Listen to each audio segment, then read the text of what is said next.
Hey, Commanders fans, get ready because today we have exclusive news about our team and you can't miss a single detail.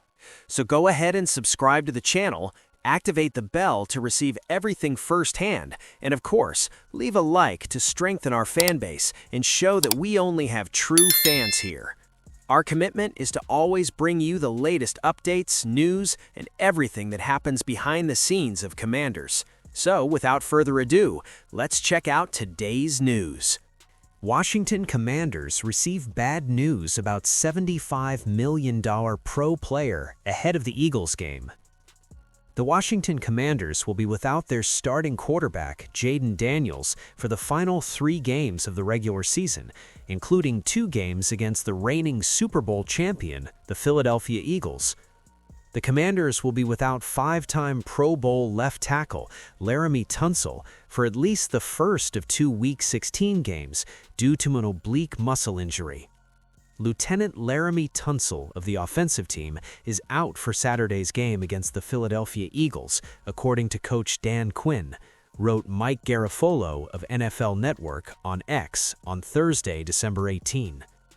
Tunsil has played in all 14 of the Commanders' games this season after being acquired in a trade with the Houston Texans on March 10th in exchange for a 2026 second-round pick, a 2026 fourth-round pick, a 2025 third-round pick, and a 2025 seventh-round pick.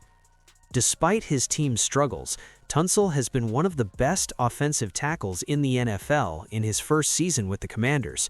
According to Pro Football Focus, Tunsil's overall grade of 84.7 places him 7th out of 82 eligible players at his position. The Commanders' big offseason signing was Lieutenant Laram Tunsil. He's been quietly excellent for Washington this season. The Commanders have a big decision to make regarding Tunsil. Tunsil, 31, has 1 year left on his contract, part of the 3-year, $75 million extension he signed with the Texans in March 2023, and will receive $21.35 million in salary in 2026. In 2025, Tunsil helped the Commanders convert $18 million of his 2025 salary into a signing bonus to free up $14.4 million in salary cap space.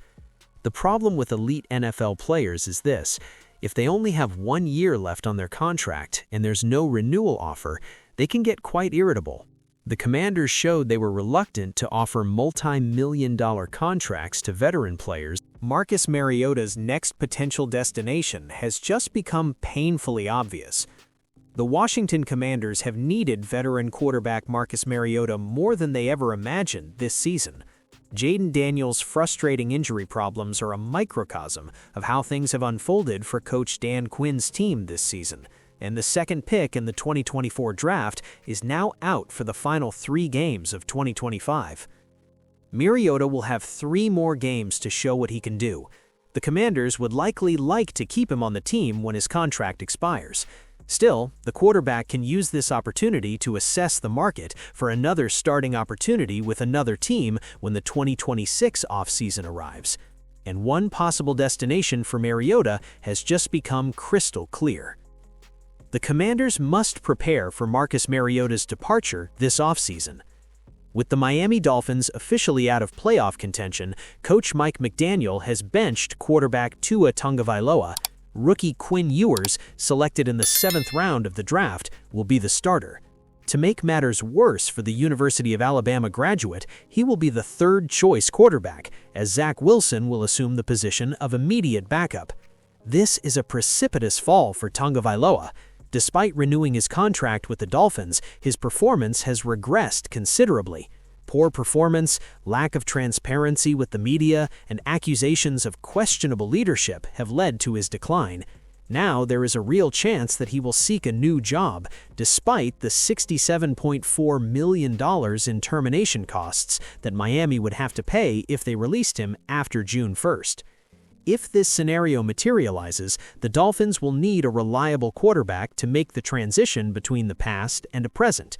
Mariota's athleticism and accuracy make him a strong candidate to execute McDaniel's creative scheme effectively. He would also be relatively inexpensive for a quarterback, so Miami would do well to closely monitor his situation in Washington next spring. No one connected to the Commanders would deny Mariota another chance as a starter. He has been a huge asset over the last 2 seasons. The former Oregon star served as a great mentor to Daniels and performed well when called upon. He's not perfect by any means, but he would instantly be the Dolphins' best quarterback unless Ewers seizes the opportunity. It will be interesting to see what the future holds for Mariota.